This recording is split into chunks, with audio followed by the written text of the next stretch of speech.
RPS inter college नावपुर में वार्षिकोत्सव का हुआ आयोजन। बता दें कि आजमगढ़ जनपद के अतरौलिया क्षेत्र के भेडौरा स्थित आरपीएस इंटर कॉलेज में वार्षिकोत्सव का आयोजन किया गया। इस कार्यक्रम में बच्चों ने भाग लिया। इस कार्यक्रम में बच्चों ने सांस्कृतिक कार्यक्रम भी प्रस्तुत किए। इस कार्यक्रम में मुख्य अतिथि के रूप में doctor Harisevak Pandey, professor GSS PG college Koilsa Azamgarh मौजूद रहे। इस कार्यक्रम में विशिष्ट अतिथि के रूप में श्रीदेवी प्रसाद मिश्रा, भालचंद्र त्रिपाठी, फारूक आजमी, भलेंद्र यादव और राजेश गुप्ता मौजूद रहे। कार्यक्रम को संबोधित करते हुए मुख्य अतिथि हरसेवक पांडे ने कहा कि बच्चे ही हमारे देश के भविष्य हैं और हमें अपने देश के भविष्य को बेहतर बनाना है।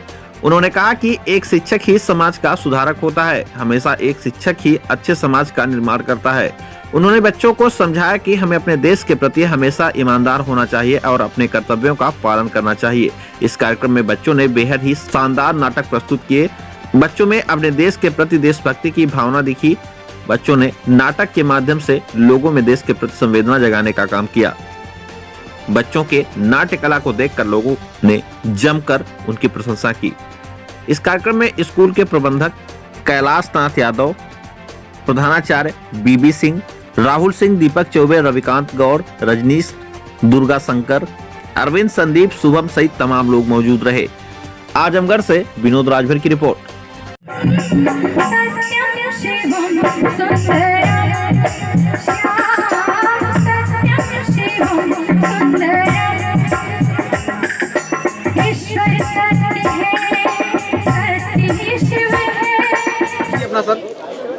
मैं डॉक्टर हरिसेवक पांडे, पूर्व एसोसिएट प्रोफेसर एवं अध्यक्ष हिंदी विभाग, गांधी शताब्दी स्मारक, स्नातकोत्तर महाविद्यालय कोयलसा आजमगढ़। आप आज यहाँ पर कार्यक्रम में शामिल हुए हैं, क्या कार्यक्रम का उद्देश्य और क्या था कार्यक्रम पूरा बताएं? कार्यक्रम चूँकि हम आजीवन तो हमने केवल अध्यापन किया है और जब किसी विद्यालय में कोई कार्यक्रम होता है तो लगता है कि अपना ही कार्यक्रम है, तो इसलिए जो विद्यालय और विद्यार्थी का जो उद्देश्य है वही अपना भी रहता है, उसी के लिए के आया हूँ। आज सबसे बड़ी आवश्यकता ये है कि अध्ययन का माध्यम कोई भी हो, वो अंग्रेजी हो सकता है, वो हिंदी हो सकता है, लेकिन आवश्यकता इस वस्तु की है कि बातें अपनी ज़मीन की होनी चाहिए, अपने जीवन, अपने समाज से जुड़ी होनी चाहिए।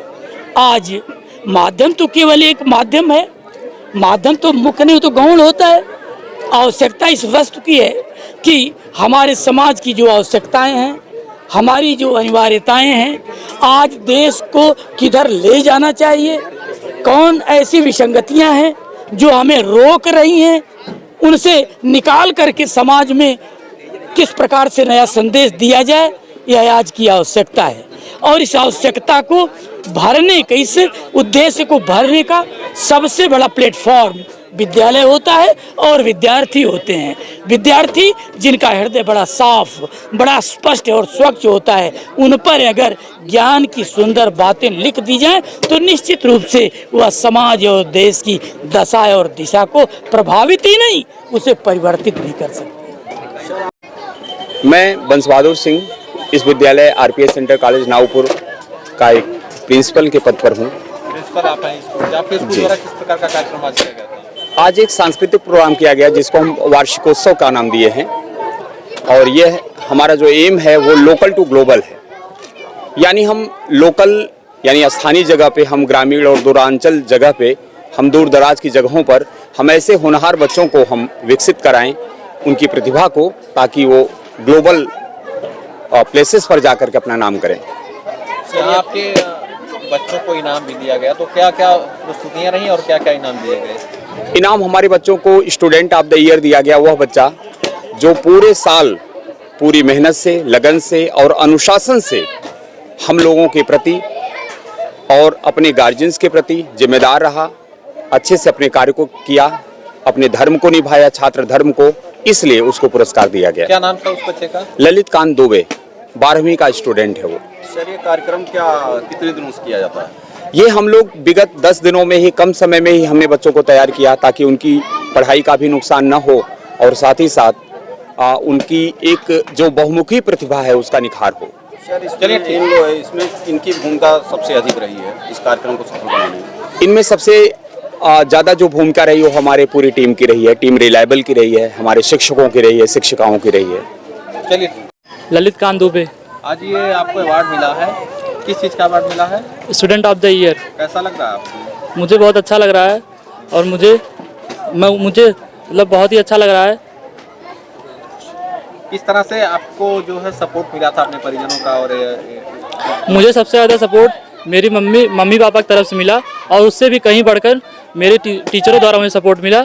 मैं मतलब पिछले 3 महीने से यहाँ हॉस्टल में रुका हुआ था। जब मेरे एग्ज़ाम थे, बोर्ड के एग्ज़ाम थे, मैं सुबह मतलब मेरे टीचर मुझे रोज़ सुबह उठा देते थे।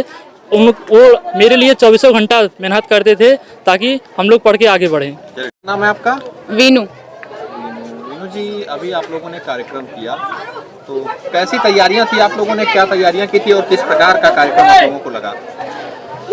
सबसे पहले तो हमारा जो कार्यक्रम जो था ये सांस्कृतिक कार्यक्रम था, जो हम रिलायबल पब्लिक स्कूल में पहली बार आयोजित किया गया था और ये केवल 6 से 7 दिनों में इसकी सारी तैयारियां की गई थी और इसमें हमें जो है संचालक करने का जो है प्रस्तुति करने की, कार्यक्रम करने की। तो आप लोगों ने क्या क्या प्रस्तुतियां की थी, कुछ बताएंगे? मेरा एक प्ले था जिसमें मैं झांसी की रानी बनी थी, जिसमें मुझे अंग्रेजों से लड़ाई करना। झांसी की रानी आप बनी थी। झांसी की रानी के बारे में थोड़ा सा प्रकाश डालिए, क्या थी झांसी की रानी? झांसी की रानी जो थी ये महाराष्ट्रियन थी इधर की। बाल गंगाधर तिलक के मरने के बाद, बाल गंगाधर नहीं, गंगाधर राव के जब मृत्यु हुई तो सारी जो परिस्थिति थी झांसी की अब इनके ऊपर आ गई थी। अच्छा, झांसी की रानी की आपने प्रस्तुति की, तो क्या लगता है आपको भविष्य में झांसी की रानी की तरह कुछ ऐसा करके दिखाएंगी? एक्चुअली मैं सिविल सर्विसेज की ओर जाना चाहती हूँ। हाँ, चलिए।